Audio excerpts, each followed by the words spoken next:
السلام علیکم دوستو، ویلکم ٹو مائی چینل علی آتش ناولز۔ آئی ہوپ آپ سب لوگ ٹھیک ہوں گے۔ آج ہم مسٹر روڈ کی 51 ایپیسوڈ کے ساتھ حاضر ہیں، اور میں بھی یہ اب تک کی سب سے لانگیسٹ ایپیسوڈ ہوگی جو اب تک پوسٹ ہوئی ہیں۔ تو آپ لوگ چینل کو لازمی سبسکرائب کر لیں اگر آپ اسی طرح کی قسط چاہتے ہیں تو۔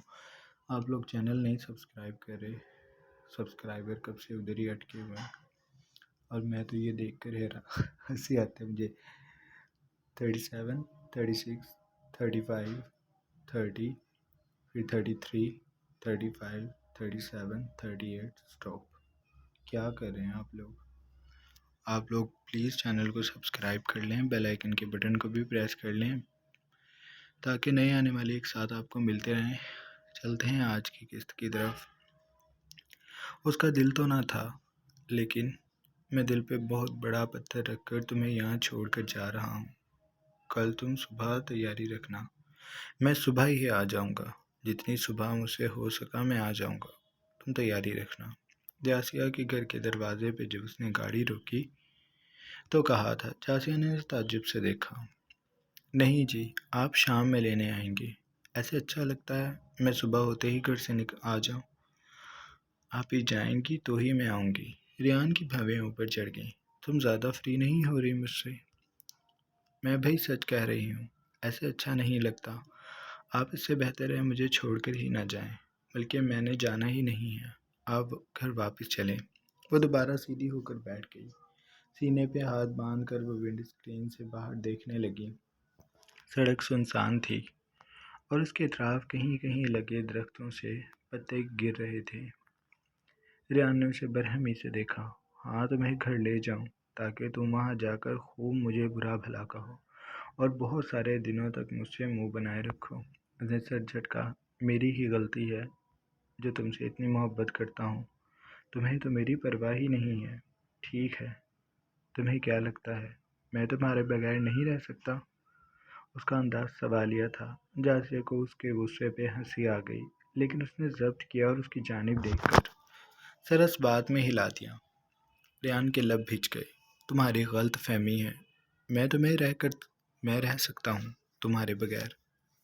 اب کی بار جاسیہ کی بھویں اچکائی تھیں، جیسے کہتی ہو اچھا ہاں میں تمہیں رہ کر دکھاؤں گا، جاؤ جہاں جانا ہے، مجھے فرق نہیں پڑتا۔ وہ ناراض ہو گیا تھا۔ جاسیہ سر کو اس بات میں ہلا کر گاڑی سے نکل گئی۔ ریان بھی باہر آ گیا تھا، اس نے اپنا رخ دوسری جانب کر لیا تھا۔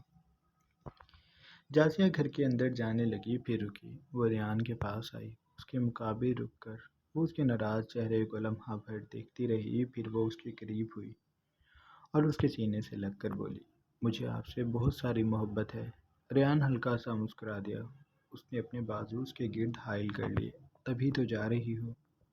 اس کا چہرہ اس کی گردن پہ تھا، وہ اپنے لبوں کا لمس وہاں دے رہا تھا۔ میں کل آ جاؤں گی ریان۔ ریان نے اسے دور ہو کر گہرا سانس لیا اور پھر اس بات میں سر ہلا کر گاڑی میں بیٹھ گیا۔ جاسیہ جب گھر کے اندر داخل ہو گئی تو اس نے گاڑی چلا لی۔ ردا گھر میں پہلے ہی موجود تھی اور اسی کا انتظار کر رہی تھی۔ جاسیہ کے اندر داخل ہوتے ہی امی اور ردا اس کے گلے لگ گئیں۔ جاسیہ امی کے گلے لگنے سے رو دی۔ وہ ابو سے بھی ایسے ہی ملی تھی۔ ان دونوں کے رویے جاسیہ سے کافی بہتر تھے۔ وہ ابو کے پاس بیٹھ گئی تھی۔ ابو نے اسے اپنے سینے سے لگا رکھا تھا۔ اس کی تیاری اور چہرے کی رونق سے وہ سب اس بات کا اندازہ کر سکتے تھے کہ جاسیہ ریان کے ساتھ کتنی خوش ہے۔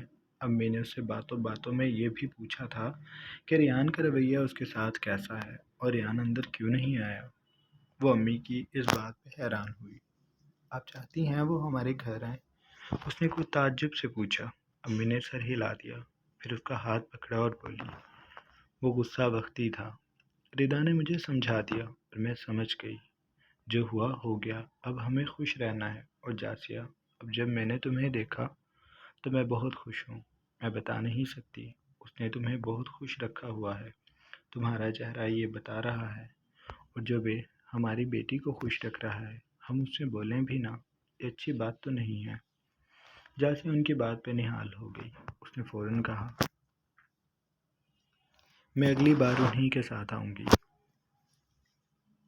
امی نے سر ہلا دیا۔ پھر وہ سب رات کا کھانا کھانے لگے۔ امی نے سب کچھ جاسیہ اور ردا کی پسند کا بنایا ہوا تھا۔ کھانے کے بعد وہ سب کافی دیر تک باتیں کرتے رہے۔ پھر جب امی ابو سو گئے تو ردا کے ساتھ جاسیہ اوپر کمرے میں آ گئی۔ کمرے میں آ کر باتوں کا سلسلہ ایک بار پھر سے شروع ہوا۔ جاسیہ ردا کے سامنے بیٹھی تھی۔ تم پورا دن کیا کرتی ہو؟ باتوں میں ردا نے پوچھا۔ کچھ بھی نہیں، گھر میں کام کرنے والے سبھی ہیں۔ ریان کے آفس جانے کے بعد میں بس گھر میں فارغ ہوتی ہوں۔ تو تم اپنی پڑھائی دوبارہ سے جاری کر لو، ایسے تم بور بھی نہیں ہوگی۔ جاسیہ اس کی بات پہ سوچ میں پڑ گئی۔ اس نے اس بارے میں تو سوچا ہی نہیں تھا۔ اسے یہ مشورہ اچھا لگا۔ اس کے میڈیکل کا سال تو ضائع ہو گیا تھا، لیکن اگر وہ کسی بھی کورس میں داخلہ لے لے تو اس کا وقت اچھا گزر جائے گا۔ وہ کچھ دیر اور باتیں کرتی رہی۔ پھر جاسیہ واش روم میں چلی گئی۔ اسے کپڑے الجھن دے رہے تھے۔ وہ اپنا کوئی پرانا سوٹ پہننے گئی تھی۔ اس کا موبائل ردا کے پاس ہی پڑا تھا۔ جاسیہ کے جاتے ہی اس پہ ریان کی کال آنے لگی۔ پہلے تو ردا نے کال نظر انداز کر دی، لیکن پھر جب دوبارہ کال آئی تو اس نے اٹھا کر کان سے لگا لیا۔ وہ کچھ بھی کہتی کہ ریان دوسری جانب سے بولا، یارا میرا نہیں دل لگ رہا، مان جاؤ نا، آ جاؤ واپس، مجھے نیند نہیں آ رہی، میرا اچھا بیٹا نہیں، بتاؤ اپنے بیٹے کو لینے آ جاؤ۔ وہ اپنی ہی ترنگ میں بول رہا تھا۔ ردا اس کے بات کرنے کے انداز پہ اپنا لب دبا کر بیٹھ گئی۔ اسے سمجھ نہ آئی کیا کہے۔ بڑی مشکل سے وہ بولی، جاسیہ واش روم میں چینج کرنے گئی ہے، میں اس کی آپ ہی بات کر رہی ہوں۔ دوسری جانب گہری خاموشی چھا گئی۔ پھر وہ گلا کھنکار کر بولا، کیسی ہیں آپ؟ اس کی آواز ذرا بھی گھبرائی ہوئی نہ تھی۔ وہ خود پہ قابو پا چکا تھا اور ردا کو حیرانی بھی ہوئی۔ اصولاً تو اس طرح کے حالات میں لوگ گھبرا جاتے ہیں، لیکن ریان نے ایسا کچھ بھی نہیں کیا۔ میں ٹھیک ہوں، آپ کیسے ہیں؟ ردا نے اس کی بات کا جواب دیا۔ میں بھی ٹھیک ہوں، جاسیہ آئے تو بتا دیجیے گا، میری کال آئی تھی، اس نے کہہ کر کال کاٹ دی۔ اسے ریان کے انداز نے متاثر کیا تھا۔ اس میں کچھ بات تو تھی، ردا نے اعتراف کیا تھا۔ جاسیہ جب آئی تو اس نے فوراً سے ریان کی کال کا نہیں بتایا۔ وہ اس کے پیچھے آ گئی۔ جاسیہ اپنے بال سلجھا رہی تھی۔ اس کا رخ شیشے کی جانب تھا۔ ردا نے اس کے عقب میں آ کر کہا، ریان تمہیں پیار سے کیا کہتا ہے؟ جاسیہ کے ہاتھ اس کے سوال پہ رکے۔ کچھ بھی نہیں کہتے، نام لیتے ہیں میرا، اس نے نظریں چرا کر کہا۔ ردا نے آئی بروز کا، یعنی جھوٹ؟ میں سچ کہہ رہی ہوں۔ وہ ردا کے عکس کو دیکھ رہی تھی۔ اچھا، وہ تو ابھی کال پہ کہہ رہا تھا کہ میرا بیٹا کہاں ہے، اور اس نے ریان کے ایک ایک لفظ کو بڑے مزے سے دہرایا تھا۔ جاسیہ کو دھچکا لگا۔ وہ گھوم کر پلٹی۔ اس نے کنگھا ڈریسنگ پہ رکھا۔ ریان کی کال آئی تھی؟ ہاں ابھی، اور کہہ رہا تھا، ردا نے ایک بار پھر وہی شبد دہرایا۔ جاسیہ شرمندہ سی ہو گئی۔ کبھی کبھی ایسے بھی پکار لیتے ہیں، وہ سخت خفت سے کہہ رہی تھی۔ ردا نے اس کی صورت دیکھ کر کہکا لگایا، پھر اس کا شانہ تھپک کر کہا، اس کا انداز ویسے اچھا ہے، وہ کہہ کر بیڈ پہ اپنی جگہ پر لیٹ گئی۔ جاسیہ نے فون اٹھایا اور ریان کو کال کی۔ پہلے ہی بیل پہ اس نے کال اٹھا لی تھی۔ اب کی بار وہ تب تک نہ بولا جب تک یہاں سے جاسیہ نے اسے نہیں پکارا تھا۔ ریان نے پھر آگے بات بڑھائی، میرا دل نہیں لگ رہا، تم کل بہت جلدی آ جاؤ گی، جتنا جلدی ہو سکے آ جانا، ٹھیک ہے؟ وہ اسے اس بات پہ بحث کرنے لگ گئے۔ ریان کی ہر بات پہ وہ نام میں سر ہلا رہی تھی۔ ردا کو نکھیوں سے انہیں دیکھا۔ وہ دل سے خدا کا شکر کر کے آنکھیں موند کر سو چکی تھی۔ وہ کھیتوں میں گندم کی سنہری بالیوں کو ایک گٹھے کی صورت میں باندھ رہی تھی۔ سورج اپنے جوبن پہ تھا۔ اس کی گرم شعاعیں اس کے وجود کو جھلسا رہی تھی۔ اس کا بدن پسینے سے شرابور تھا۔ دوپٹے کو اس نے ماتھے پہ عمومی کھیتوں میں کام کرنے والی عورتوں کی طرح سر پہ باندھ رکھا تھا۔ وہ جھک کر اس گٹھے کو باندھ رہی تھی۔ تند کرنوں سے حصار میں اس کا بدن تھا۔ اس کی گوری رنگت اب پگھلتے تانبے جیسی ہو چلی تھی۔ اس نے ماتھے پہ آئے پسینے کو آستین سے پونچھا اور گٹھا اٹھا کر دوسری جانب رکھا۔ پھر وہ ٹھٹک گئی۔ اس نے دھیرے سے پلٹ کر دیکھا تو اسے اپنا دل بند ہوتا محسوس ہوا۔ وہ آج بھی کھیتوں کی چہر جانب بنی کچی موٹی موٹی دیوار جو کھیتوں کی سطح سے کچھ اوپر تھی اس پہ بیٹھا تھا۔ صوبیہ کو لگا جیسے یہ اس کا وہم ہے۔ اس نے آنکھوں کے آگے ہاتھ کا چھچا بنا کر دیکھا، آنکھیں سکیڑ کر اسے دیکھا۔ وہ وہیں بیٹھا تھا۔ یہ اس کا وہم نہیں تھا، وہ جلتی دھوپ میں اسے جاذب نظروں سے دیکھ رہا تھا۔ صوبیہ نے پھر سے اس کے خوبصورت لبوں کو مسکراتے دیکھا۔ وہ بھی مسکرا دی۔ اس کی رنگت میں سرخ رنگ کی ایک بوند گری تو سفید رنگت گلابی پڑ گئی۔ اس کی پیشانی سے سرکتے شبنم کے قطرے ایک بار پھر سر اٹھاتے اس کی کن پٹیوں سے ہوتے راج ہنس گردن پہ پھسلنے لگے تھے۔ وہ انہیں اب کی بار پہنچنا بھول گئی تھی۔ اس کے لیے ہر طرف سناٹا چھا گیا۔ آپ یہاں؟ رادھا نے مرلی کی بانسری سنی تو وہ اس پہ تھرکتی، اس کے پیچھے پیچھے چلتی، اس کی چرنوں میں آ کر بیٹھ گئی۔ سبز درختوں کے گھنے سائے میں وہ موٹے تنے سے کمر ٹکا کر بیٹھا تھا۔ اس کا ایک گھٹنا اٹھا ہوا تھا اور دوسری ٹانگ سیدھی تھی۔ سر کی پشت کو وہ تنے سے ٹکائے ہوئے تھا۔ صوبیہ اس سے کچھ فاصلے پہ بیٹھی تھی، لیکن وہ پھر بھی اس کے وجود کی مردانہ مہک کو محسوس کر سکتی تھی۔ ہاں، گاؤں دیکھنے آ گیا تھا۔ مرلی نے رادھا کو نہ دیکھا۔ وہ سامنے کھیتوں میں لہکتی گندم کی سنہری بالیوں کو دیکھ رہا تھا اور رادھا کنکھیوں سے اسے ہی تک رہی تھی۔ وہ اسے ایسے دیکھنا چاہتی تھی کہ کسی کو خبر نہ ہو۔ وہ محبت کو چھپ کر کرنا چاہتی تھی۔ وہ اپنی مٹھی میں محبت کے خوشبودار پھول لے کر مٹھی کو کمر کے پیچھے کیے اس کی مہک سب سے چھپانا چاہتی تھی، لیکن وہ ایسا کرنے میں مسلسل ناکام ہو رہی تھی۔ ہمارا گاؤں پیارا ہے، اس نے یہ نہ کہا۔ اب ہو گیا، کیسا نکھر گیا یہ گاؤں۔ 2 ہی دنوں میں اس میں کیسی کیسی تبدیلیاں برپا ہوئی ہیں۔ درختوں پہ پھول لگنے لگے اور تتلیاں پہاڑوں کے دامن سے نکل کر ہر طرف اڑنے لگیں۔ اتنے رنگ اس نے کبھی نہیں دیکھے تھے جتنے وہ ان دنوں میں دیکھ چکی تھی۔ پہلی بار اس مرد کو دیکھنے کے بعد اس کے دل میں شدید خواہش ہوئی تھی کہ وہ اسے دوبارہ دیکھ سکے۔ وہ اس کی دعا اتنی جلدی قبول ہوگی، اس نے سوچا نہیں تھا۔ گاؤں کے لوگ زیادہ پیارے ہیں۔ ایک نظر وکٹر نے اپنی پجارن پہ ڈالی اور پھر سامنے دیکھنے لگا۔ سامنے بہت سے لوگ تھے، شاید یہ جملہ ان کے لیے تھا، لیکن صوبیہ کو لگا جیسے ہر طرف کی ہر چیز نے اسے کہا ہو کہ یہ الفاظ صرف تمہارے لیے تھے۔ اسے چلتی ہوئی ہوا نے چھوا تو اسے لگا وہ گدگدا کر اسے بھاگی ہے۔ اس نے ناراضی سے ہوا کو دیکھا۔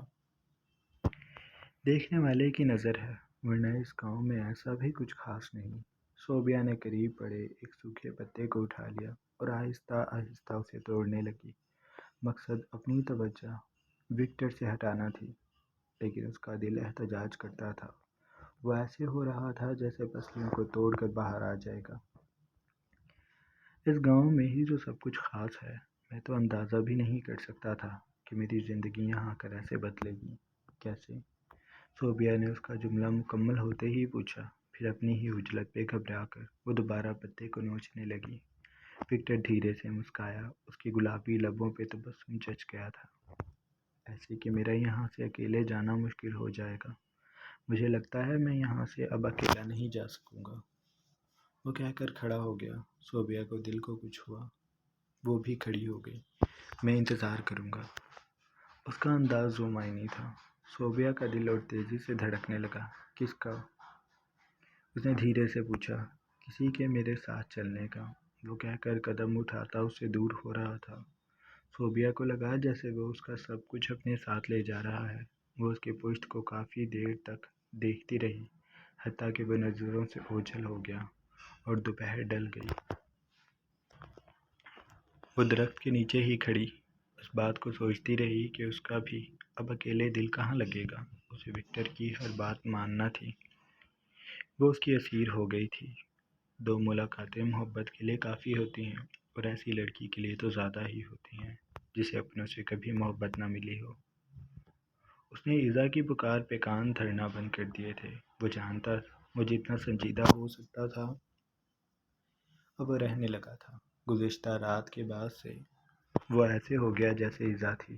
اگلے دن وہ اٹھی تو اسے لگا کہ آدرش اسے مخاطب کرے گا، لیکن اس نے ایسا نہیں کیا۔ وہ آفس کے لیے تیار ہوا اور جانے سے پہلے اتنا ہی بولا، تم گھر پر ہی رہو گی، میں تم پہ مزید غصہ نہیں کرنا چاہتا، تم نے مجھے خوب ذلیل کروا دیا، اب گھر پر ہی رہو۔ ایزا کچھ کہنے لگی لیکن وہ جا چکا تھا۔ وہ جانتا تھا اس کا دوست اس بات کو ایسے ہی نہیں بھولے گا، اور اس کے آفس میں اس سے پہلے موجود تھا۔ تمہیں رات کیا ہو گیا تھا؟ وہ جان گیا تھا جس لڑکی کو آدریش گھسیٹ کر لے گیا تھا وہ کون تھی۔ ہماری لڑائی ہو گئی تھی اور مجھے نہیں پتا تھا کہ ایزا مجھے تنگ کرنے کے لیے اس حد تک چلی جائے گی۔ کافی چیلنجنگ ہے۔ مجھے اس کی یہ حرکتیں پسند ہیں۔ اس رات کو وہ سب میرے لیے غیر متوقع تھا، اس لیے کچھ زیادہ ہی آپے سے باہر ہو گیا۔ اس نے جھوٹی مسکان چہرے پہ سجا کر اپنے دوست کو کافی حد تک مطمئن کر دیا تھا۔ اس کے سر کا درد رات سے بڑھتا جا رہا تھا۔ اسے لگ رہا تھا جیسے اس کے دماغ کی رگیں پھٹ جائیں گی۔ ایزا اس حد تک چلی جائے گی اس نے نہیں سوچا تھا۔ جب وہ شام میں گھر آیا تو ایزا اس کے سامنے آ گئی۔ تم مجھے ایسے اس گھر میں بند نہیں کر سکتے، وہ چلائی تھی۔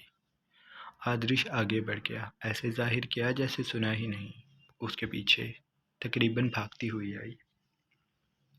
وہ کمرے میں آ گیا تھا۔ ایزا بھی کمرے میں آ گئی۔ میں کام پہ جاؤں گی، میں فی الحال تم سے بات نہیں کرنی۔ اس کے سر کا درد بڑھنے لگا تھا۔ ایزا کی آواز اس کے سر میں بھاری پتھر کی طرح لگ رہی تھی۔ مجھے کرنی ہے۔ تمہاری وجہ سے میں نے بہت کچھ کھویا ہے۔ میرے گھر والوں کو میری ضرورت ہے۔ میں کام پہ جاؤں گی، بس۔ اس نے خود سے ہی فیصلہ کیا۔ آدریش بیڈ پہ بیٹھ گیا تھا۔ وہ کچھ دیر اسے دیکھتا رہا۔ تو اپنے گھر کی پریشانی نہ لو، میں سب ٹھیک کر دوں گا۔ مجھے تمہارا احسان نہیں چاہیے۔ آدریش نے دھیرے سے کاندھے اچکائے۔ تمہاری مرضی، لیکن تم کام پہ نہیں جاؤ گی۔ میری اس شہر میں عزت ہے، اور میں نے تم سے شادی بھی اس لیے کی تھی تاکہ جو حماقت میں نے کی ہے وہ درست ہو سکے۔ میں تمہیں عزت دلانا چاہتا ہوں ہر اس مقام پہ جہاں بند کرو اپنی یہ بکواس۔ وہ اچانک ہی حلق کے بل چلائی۔ آدریش چونک سا گیا۔ ایزا کا وجود کانپ رہا تھا۔ تم مجھے عزت دلاؤ گے؟ میری عزت خراب کرنے کے بعد اب تم مجھے عزت دلاؤ گے؟ کس سے عزت دلاؤ گے؟ اس شہر کے لوگوں سے؟ پہلے تم اپنے ملازمین کو تو سمجھا لو جو مجھے وہ سب بھولنے نہیں دیتے۔ جو کچھ تم نے میرے ساتھ کیا تھا وہ آج بھی مجھے دیکھتے ہیں تو ایسے گھورتے ہیں جیسے میں تمہارے ساتھ راتیں گزارنے آئی ہوں۔ ان کے لیے میں اسی دن 2 کوڑی کی ہو گئی تھی جب تم نے مجھے روندا تھا۔ آدریش اس کی بات پہ ششتے رہ گیا۔ وہ کس کی بات کر رہی تھی؟ اس وقت گھر میں جو بھی تھا وہ سب وقتی ملازم تھے۔ ان کے علاوہ اس کی سوچوں کی سوئیاں ایک ہی پل میں رک گئیں۔ اس نے ایزا کے غصے سے لرزتے وجود کو دیکھا، اور پھر اس کی نظریں راہداری سے ہوتی داخلی دروازے پہ رنگ گئی۔ کہو انہیں میم۔ وہ جس رفتار سے باہر گیا تھا اتنے جارحانہ انداز میں اندر آیا تھا۔ ایزا کے قدموں میں گارڈ پڑا تھا اور وہ اسے لاتیں رسید کرتا چیخ رہا تھا۔ ایزا کانپ رہی تھی۔ اس نے آدریش کو پہلی بار اتنے جنونی غصے میں دیکھا تھا۔ سر میں نے… وہ کچھ کہنا چاہتا تھا۔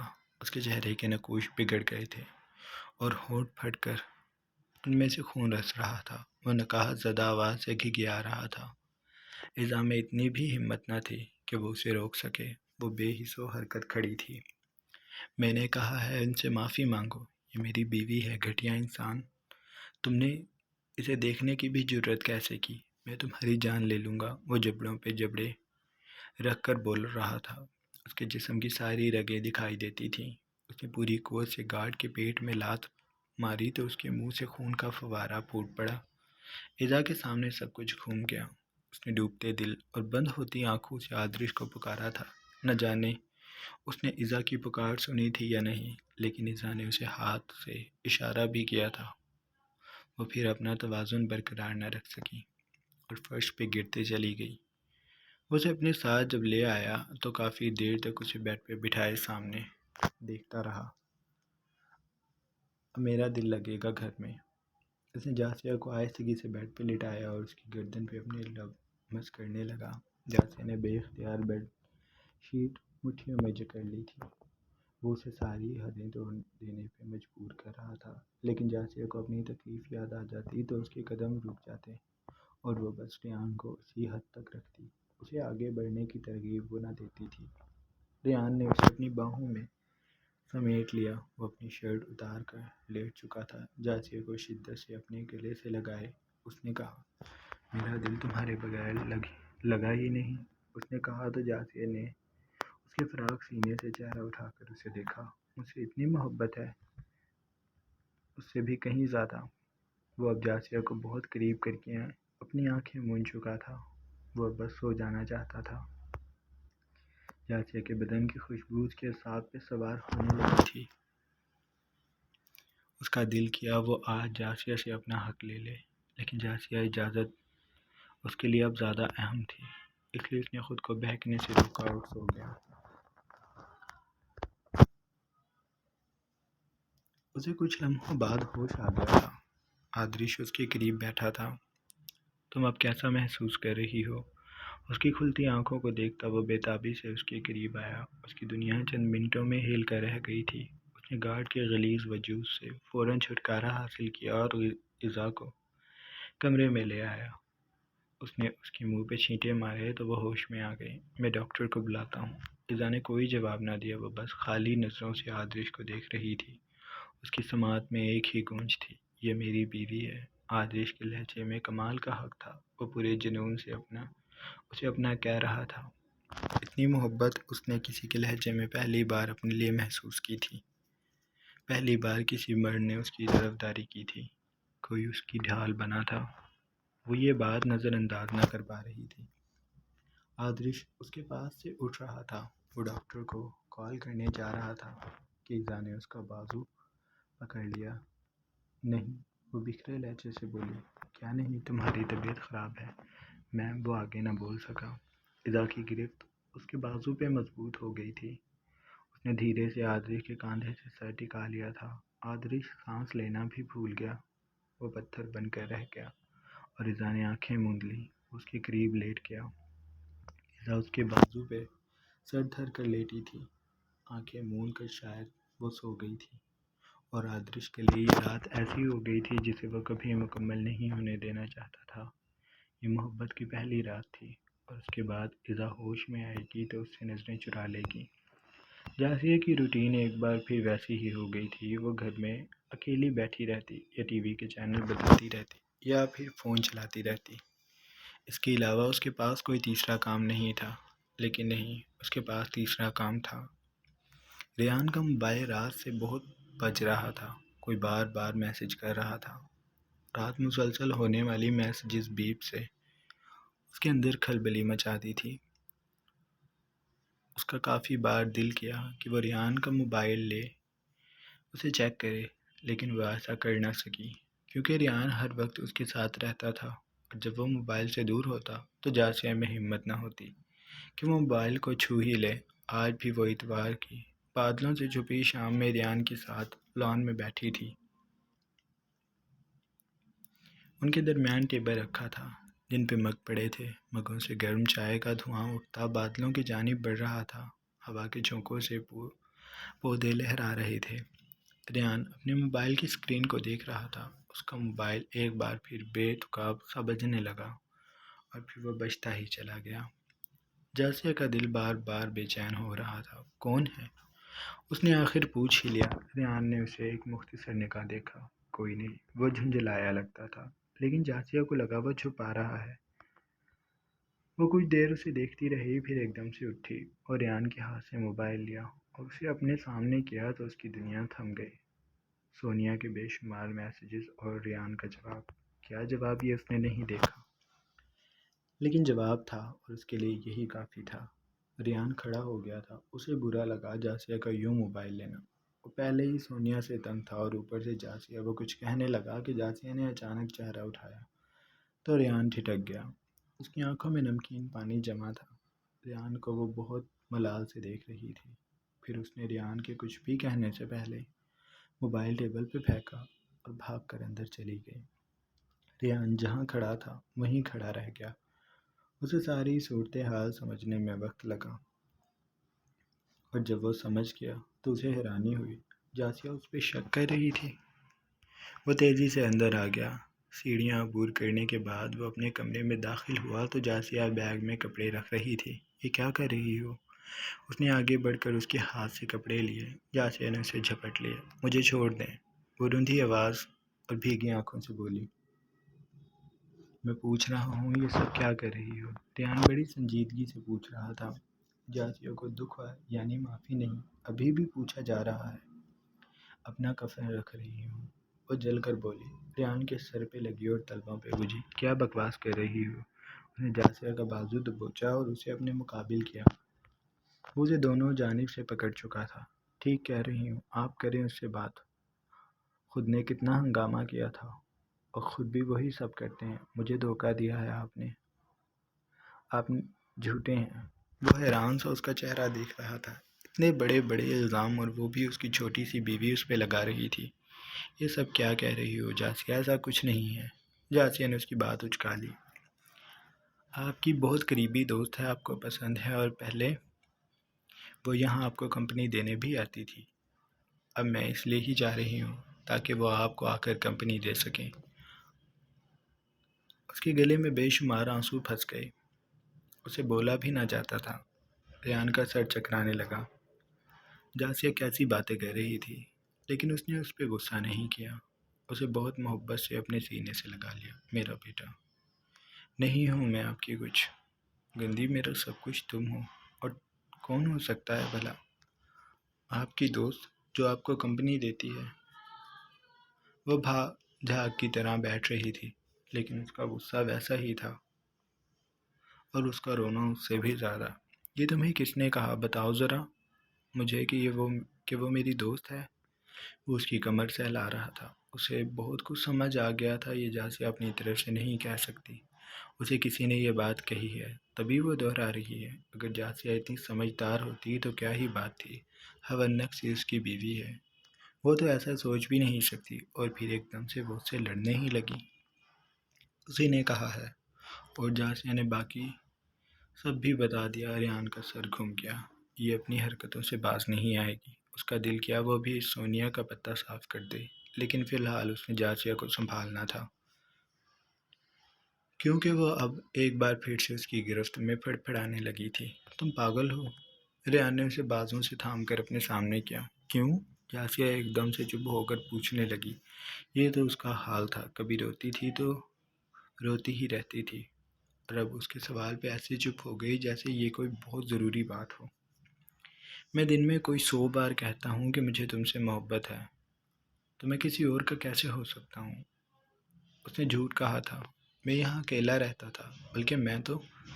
ریان نے اسے ایک ایک بات بتائی۔ وہ اس کا بیگ پیچھے کر کے بیڈ پہ بیٹھ چکا تھا، اپنے سینے سے لگا کر اس کا سر دھیرے سے تھپکنے لگا۔ وہ اسے ایک ایک بات بتا رہا تھا، پر اس کی تو ایسی کی تیسی۔ ریان نے جاسیہ کی بات پوری ہونے سے پہلے کہا۔ جاسیہ کو تسلی سی ہوئی۔ آپ سچ کہہ رہے ہیں؟ ریان نے اس کے سوال پہ اسے خفگی سے دیکھا۔ اب مجھ سے مار نہ کھا لینا۔ جاسیہ کی بھیگی آنکھیں اور چہرہ اپنے رومال سے محبت سے پہنچ کر اس نے جاسیہ کو اپنے سینے سے لگایا۔ میرا گندا سا بچہ، پاگل بے وقوف کہیں کی۔ ریان نے اس کے ماتھے پہ لب رکھے تو اس نے آنکھیں موند لی، اور ریان نے سوچ لیا تھا کہ سونیا سے تو وہ کل ملے گا۔ وہ اب سمجھا تھا کہ سونیا اسے میسیجز کیوں کر رہی تھی، اور وہ بھی اتنے سارے۔ وہ ریان کی غیر موجودگی میں اس کی گھر آئی، اس کی بیوی کو الٹی سیدھی باتیں بتائیں۔ سونیا کے بہت سے جرم اس کی گنتی میں آ گئے تھے، اب وہ بچنے والی نہیں تھی۔ سونیا، دروازہ تو کھولو دو میرے بچے، میں اس ریان کو دیکھ لوں گا۔ اس کے بابا مسلسل دروازہ بجا رہے تھے، اور وہ بکھری ہوئی فرش پہ بیٹھی تھی۔ اس کے نقوش بگڑے ہوئے تھے، اس کے منہ پہ انگلیوں کے نشان تھے۔ ریان نے اسے آج آفس بلایا تھا، اور جب وہ اس کے سامنے گئی تو سونیا نے بڑے خوشگوار لہجے میں کہا، کیسے ہو آج؟ میری یاد کیسے آ گئی؟ تمہاری وجہ سے تو میں پوری رات نہیں سو سکا تھا۔ اس نے کہہ کر سونیا کو حیران بھی ہونے کا موقع نہیں دیا، اور اس کے منہ پہ ایک زناٹے دار تھپڑ رسید کیا کہ سونیا کو لگا وہ اپنا چہرہ سیدھا نہیں کر پائے گی۔ یہ اس ساری گیم کے جیت جانے کا انعام ہے جو تم میری بیوی کے ساتھ کھیل رہی تھی۔ اب میری بیوی سے دور رہنا۔ اس نے انگلی اٹھا کر خطرناک حد تک سنجیدہ لہجے سے اسے کہا تھا۔ سونیا کو لگا وہ کبھی پلٹ کر نہ جا سکے گی۔ اس کے لیے گھر تک کا راستہ بڑا مشکل ہو گیا تھا۔ اس نے آ کر ساری توڑ پھوڑ شروع کی تو گھر میں کوہرام مچ گیا۔ اس کے بابا فوراً آفس سے آ گئے۔ وہ اب خود کو کمرے میں بند کر کے بیٹھی اس کے بابا اور ممی دروازہ بجا رہے تھے، لیکن وہ ساکت و جامد بیٹھی دور کسی غیر مرئی نقطے کو دیکھ رہی تھی۔ تاریکی میں بھی اسے کچھ تو تھا جو دکھائی دیتا تھا۔ وہ اس وقت آفس میں بڑا پرسکون بیٹھا تھا، ایسے جیسے کچھ ہوا ہی نہیں۔ وہ اپنے کام میں مصروف تھا، تبھی اس کا موبائل بجا۔ اس نے سامنے کیا تو کال بابا کی تھی۔ جی بابا، اس نے فون کان سے لگا کر کہا۔ میں یہ کیا سن رہا ہوں ریان، تم نے سونیا کو تھپڑ مارا؟ ریان اس کی بات پہ بدمزہ ہو گیا۔ اسے پھر ساری کہانی سنانا پڑے گی، اسے جبکہ بہت ضروری کام تھے۔ ہاں جی مارا ہے۔ دوسری جانب اس کے بابا کئی لمحے کچھ نہ بول سکے۔ لیکن کیوں، تم جانتے ہو نا تمہارے انکل کی بیٹی ہے، میرے کتنے اچھے دوست ہیں وہ، اور تم نے پھر بھی… ریان نے ان کی بات کاٹی۔ وہ میری بیوی کو میرے خلاف کر رہی تھی۔ مطلب؟ اس کے بابا الجھے۔ ریان نے ایک طویل سانس لیا، پھر انہیں ساری بات بتا دی۔ اب بتائیں، مار کھانے والے کام تھے نا اس کے؟ یہ سب کچھ بکواس اس نے جاسیہ کے سامنے کی۔ وہ مجھے چھوڑ کر جا رہی تھی بابا۔ اور یہ بھی اچھا ہے کہ آج کل میری طبیعت سنبھلی ہوئی ہے، ورنہ میں اس سونیا کو جان سے مار دیتا۔ وہ جنونی انداز سے بولا تھا۔ تم ایسا کچھ نہیں کرو گے، تم بس اس سے دور رہنا، اب وہ بھی تم سے دور رہے گی۔ اس کے بابا اسے سمجھانے لگے تھے۔ وہ کہہ رہے تھے وہ سونیا کے بابا سے بھی خود بات کر لیں گے، بس ریان خود کو قابو میں رکھے۔ ریان نے ان کی ساری باتیں خاموشی اور تابع داری سے سنی، اور پھر موبائل رکھ کر اس نے سر جھٹکا اور دوبارہ کام میں لگ گیا۔ جاری ہے۔ یہ تھی آج کی قسط۔ آئی ہوپ آپ کو اچھی لگے گی، لگنی بھی چاہیے۔ یہ تقریباً 2 قسطیں تھیں، میں نے ان کو ایک ہی کر دیا۔ اب آپ لوگ چینل کو لازمی سبسکرائب کر لیں، بیل آئیکن کے بٹن کو بھی پریس کر لیں، اور نئی قسط کا انتظار کرتے رہیں۔ اپنا ڈھیر سارا خیال رکھیں۔ اللہ حافظ۔